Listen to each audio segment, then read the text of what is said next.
রান্না চলছে। প্রথমে আমি ইলিশ মাছগুলোকে আমি ভেজে নিয়েছি। তারপর আমি অন্য একটি পাত্রে পেঁয়াজগুলো লাল লাল করে আমি ভেজে নিয়েছি। অতঃপর আমি অন্যান্য মশলাগুলো আমি এখানে দেব।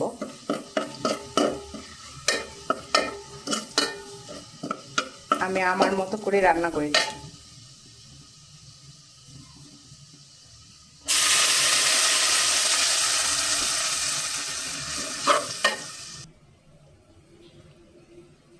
সাদা সর্ষে বাটা আমি সামান্য পানি দিয়ে মিশিয়ে নিয়েছি। হলুদ, মরিচ, ধনে, জিরা বাটা সামান্য একটু, আমি আদা বাটা দিয়েছি। ভালো করে মশলাটা কষা কষা হলে তারপর অল্প আর একটু পানি দিয়ে আমি ভুনতে দিব।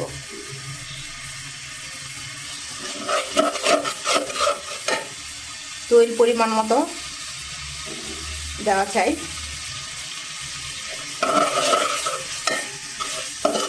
তেল কম খেতে চেষ্টা করি, তারপরে বেশি দেওয়া হয়ে যায়। ঢেকে দিলাম। এবার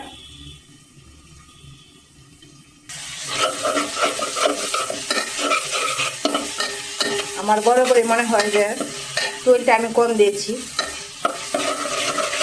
কিছুক্ষণ পর দেখি আবার অনেক তেল হয়ে গিয়েছে। তেল যতই কম খাওয়া যায় ততই ভালো। এবার সামান্য পানি দিয়ে দিই।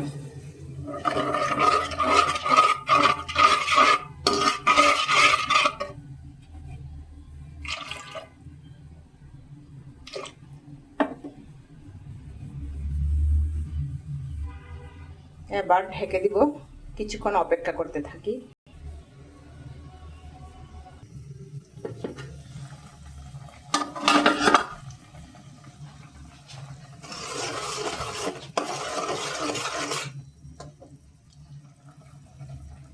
পানিটা ফুটে এলে এবার আমি সামান্য পানি দিয়ে মিশিয়ে নিয়েছি সরিষা বাটা, সাদা সরষে বাটা দিয়ে নিচ্ছি সবটুকু পরিমাণ মতো।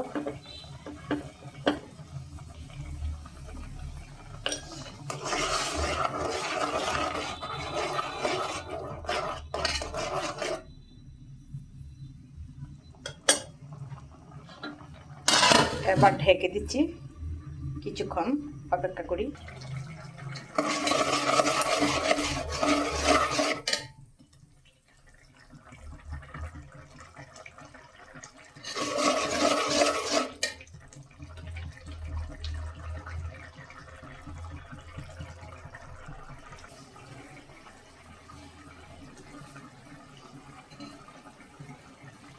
এবার আমি ভুনা ঝোলটুকুর উপর মাছগুলো দিয়ে দিয়েছি, কয়েকটি কাঁচা লঙ্কাও দিয়ে দিচ্ছি। ব্যাস, আবার ঢেকে দিব কিছুক্ষণের জন্য। অপেক্ষা করতে থাকি। চুলার আঁচটা একটু কমিয়ে নিই, আস্তে ধীরে হতে থাক। হয়ে চলছে। খুব উপকারী একটি মাছ ইলিশ, আমাদের জাতীয় মাছ।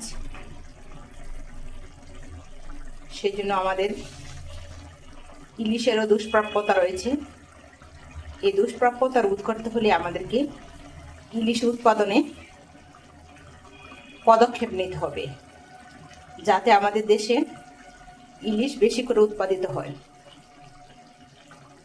আমরা সাধারণ মানুষ সবাই যেভাবে ইলিশ আমাদের ক্রয় ক্ষমতার মধ্যে আসে, সেই জন্য সবাইকে সচেষ্ট থাকতে হবে। তো হয়ে গেল আমার সরষে ইলিশ। ধন্যবাদ সবাইকে। সবাই খুব খুব ভালো থাকবেন। খুদা হাফেজ।